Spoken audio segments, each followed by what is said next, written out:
Gjykata kushtetuese vendosi që të anullonte ose të rrëzonte vendimin e gjykatës së posaçme për të pezulluar nga detyra Belinda Ballukun. Për të folur mbi këtë vendim, kam të ftuar në një lidhje direkte avokatin e njohur Nduaj Pjetra. Avokat, faleminderit shumë për intervistën. Faleminderit juve. Si e gjykoni këtë vendim i gjykatës kushtetuese, zoti Pjetra, dhe çfarë do thotë kjo për procesin gjyqësor dhe për vetë Belinda Ballukun? Atëherë, siç e kam thënë gjithmonë që pra një vendim është i paligjshëm, nuk ka asnjë mbështetje në ligj dhe ashtu doli normalisht. Kam pas shumë kundërshtime me njerëz të tjerë që thonin jo, është e vërtet dhe kështu, por gjithsesi gjykata kushtetuese bën një veprim shumë të shpejtë dhe të mirë për faktin se pa shqyrtu çështjen, pra ka arritur në konkluzionin që jemi para një vendimi të gabuar të gjykatës. Gjithashtu edhe të kërkesës prokurorisë. Pra, veprimet dhe pse i kanë bërë këta dy gjyqtarë dhe prokuror këto dy veprime është çështje e tyre. Por ai ka pezullu tani, pra gjykata kushtetuese ka pezullu vendimin, jo se ka marrë një vendim përfundimtar të kësaj çështje. Çka do thotë që do kthehet në punë dhe pastaj do vazhdojnë gjykimi në janar të vitit ardhshëm. Avokat, ju në fakt në intervistë me mua keni thënë që gjyqtarët dhe prokurorit duhet arrestuar për këtë vendim që kanë marrë lidhur me pezullimin e Ballukut. A i qëndroni të njëjtit mendim? Unë i qëndroj gjithmonë të njëjtit mendim, mendofta më të butë në kuptimin e fjalës se duhet hetu para se të arrestohet, duhet hetu, duhet arrin konkluzionin që prokurori ku ka pas qëllimin që ka bën një veprim të kësaj natyre, ose gjykata, pra kush i ka fut në këtë qorë-sokak, qoftë prokurorin, qoftë gjykatën. Çka do thotë që, pra, unë kam thënë gjithmonë, edhe një jurist i vitit parë të shkollës juridike e kupton që nuk ka bazë ligjore.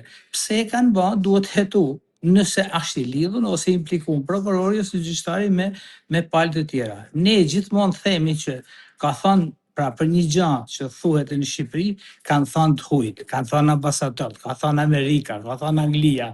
Pra gjitha fajin e këtyre ja u lanë aty. Në thuse ne nuk ekzistojmë fare në Shqipëri. Pra Shqipëria nuk ekziston asnjëherë në vetveten e vet, qoftë kryeministria, qoftë ministrat, por thonë gjithmonë që na ka diktu të huajt. Pra diktimi të huajve do thotë që jemi vasalit huajve gjithmonë, pra që në vitet që kur është themelu ky shtet.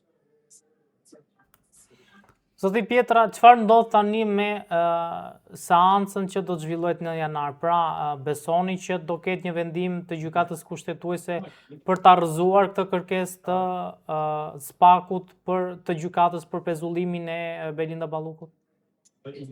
Automatikisht që po, por ka një gjë shumë të rëndësishme që duhet të themi që veprimet tashmë dhe pretendimet e organit akuzë dhe vendimi i gjykatës se Belinda Balluku do fsheh provat, pra sfumohen dhe kanë ra poshtë. Atëherë, nëse gjykata, prokuroria dhe gjykata do të gjejnë ca prova të tjera, të cilat janë pra prova që bindin organin e akuzë, vazhdojnë hetimet dhe merren masa të tjera, por jo kjo masë e pezullimit. Ka sa dush masa të tjera, qoftë arrestimin, qoftë dënimin, qoftë gjitha gjërat e tjera mund t'i bëjnë. Por ama për këtë veprim jam shpreh gjithmonë që nuk ka ligj që e pezullon. Dhe për këtë arsye kam pas bindjen time të plot dhe unë kam thënë disa herë që çohet një prokuror hell një gur në ujë dhe çohen gjithë juristat e Shqipërisë dhe nuk dinë me zgjidh. Gjithë gjyqtarët e Shqipërisë dhe nuk dinë me zgjidh.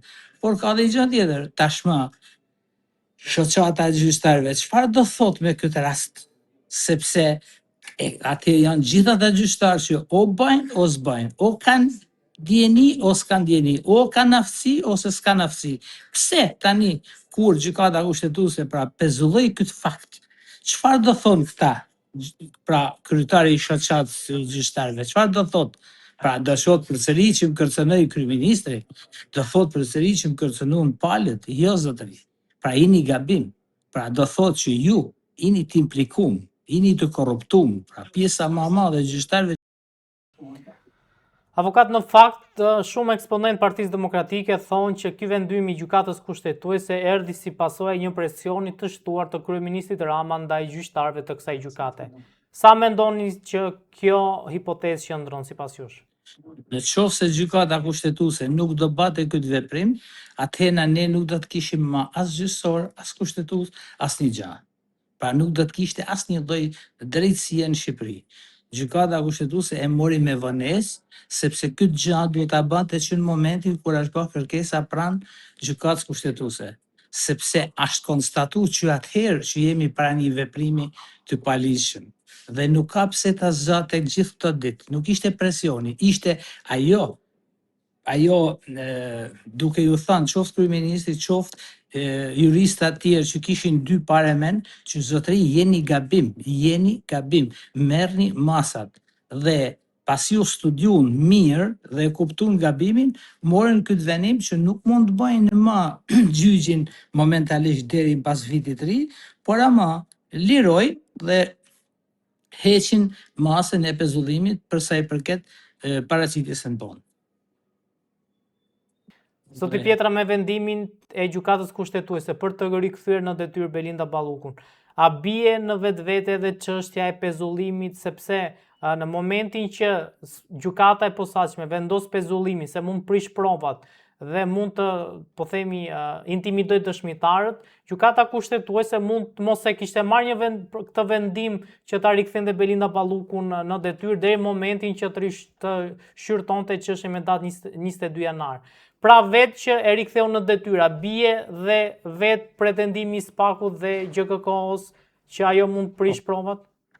Sa po e thash edhe më parë, pra bie në dekadencë. Çka do thotë që pra nuk mund t'i japin gjykata kushtetuese një vendim pasi ka caktuar datën e gjyqit me datën 22, por është shumë e ngutshme dhe nevojshme që të merret masa, pra të heqet masa e pezullimit në mënyrë që mos të zgjaset dhe mos trashet gabimi deri me datën 22 janar.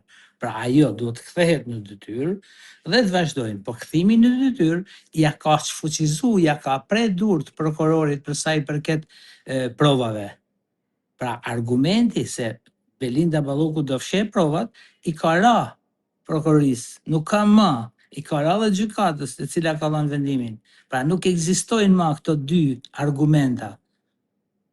Dhe jo pa qëllim, gjykata kushtetuese e ka bën në mënyrë të shpejtë këtë. Nuk e ka bën nga frika e kryeministrit ose e gjithkujt, por e ka bën se është e detyrueshme dhe e nevojshme që mos të zvarritet situata në këtë forma. Gjej mekanizma tjera. E din shumë mirë prokurori se çfarë mekanizmash tjera. Pra, ka sa dush prova në qoftë se don për ta realizuar dënimin e saj. Nuk është e nevojshme pezullimi, nuk është e nevojshme, është jashtë logjike. A është ky dështim i Spakut dhe GKK-s? Tani nuk mund t'i them dështim, është pa aftësi. Ne e dim shumë mirë që sot në Spak qytetarë shqiptar vuajnë qytetarët, vuajnë avokatët, vuajnë të gjithë sot për sot në Spak, sepse nuk kanë asnjë mundësi, asnjë mënyrë komunikimi me prokurorin, me çështjen për ta mbrojtur ose për ta zbuluar ose për dërgojnë shkresa s'ka përgjigje. Dhe kam thënë edhe një ditë më parë që sot e mrapa i kam bërë letër KLG-s dhe KLP-s, duhet që prokurorët dhe oficerët e policisë gjyqësore edhe gjyqtarët të dërgojnë të dhënat e tyre, pra numrin e telefonit, numrin e emailit, që në mënyrë që avokatët të komunikojnë ligjërisht në rrugë elektronike me ta. Dhe nuk kanë nevojë fare që të bëjnë shkresa në kohë kur ekziston në gjithë botën ky version. Pra, niset kërkesën me rrugë elektronike dhe duhet përgjigjesh me rrugë elektronike. Dhe kjo është e përcaktuar në ligj dhe e lejueshme. Ditën e djeshme, Këshilli i Lartë i Prokurorisë zgjodhi në krye të Spakut Klodian Brau. Por ajo që po themi ishte një që u vuren nga publiku dhe mediat, pra ishte prania e madhe e ambasadorëve të pranishëm në sallën e KLP-s.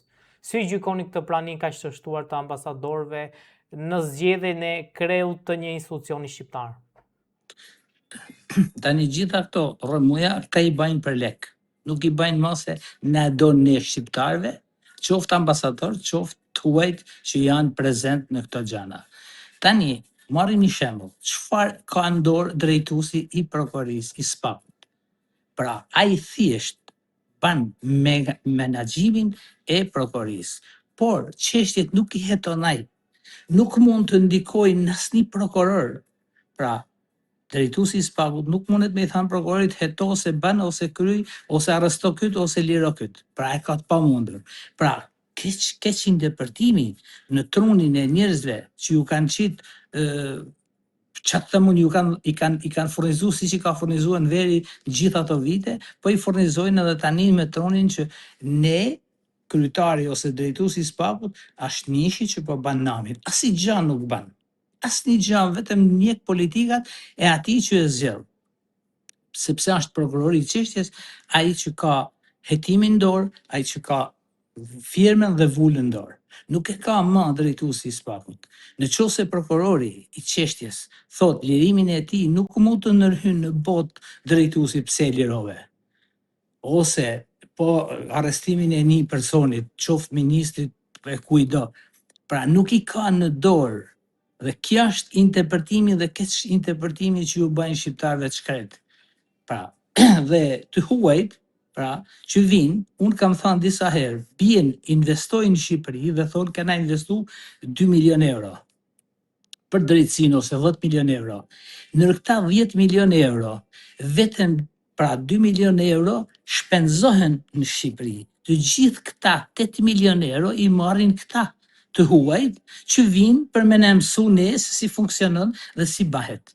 Pra, nuk janë të interesuar fare se kush u zoll në SPAK. Janë të interesuar për të sjell lekët e tyre dhe për t'i marrë vetë e për t'i dërgu qoftë në Amerikë, në Angli apo në Bashkimin Evropian. Kështu ka funksionuar, kështu funksionon, por këta e dinë shumë mirë, po s'dojnë me ditë. E kuptojnë shumë mirë se si funksionon pra këto investimet në drejtësi dhe e dinë shumë mirë se ku shkojnë ata lekë, po nuk flasin. Tani, ka dhe i gjënë që ka vend në botë që s'funksionon gjykata 7 vite, që do thonë ata? Pra, është kulmi i ignorancës që ka mbulu shtetin, popullin edhe gjithë neve. Zoti Pjetar, ju bëri përshtypje që antarët e KLP-s votuan në mënyrë të hapur? Tani, këto janë presione që bëhen normalisht, që të flasim realitetin, nëse do i takonte dikuj, i takonte Dolores, pra, ai vend. Nuk është problemi që drejtuesi i SPAK-ut të tregojnë historina, të tregojnë arrogancë, të tregojnë që unë dënoj me burkim për jetë, që unë vras njerëz, unë pres njerëz, unë hetoj. Pra, veprimet e tyre, në shteti jonë dhe shqiptarët nuk kanë nevojë për këto luftra, se nuk shkohet në luftë në SPAK. Në SPAK, ata duhet hetojnë me kaq butësi dhe amelësi që të vënë përpara nëpërmjet provave, po jo nëpërmjet luftës. Nuk mund të themi ne sot që për një thirrje telefonike që se një fare më zotëri, e futën në burg dhe e mohan 1 vit e gjys, pastaj i thot rastet rralla shumë ka pafajësi, por që e mohan sepse ti kam dyshime për implikim.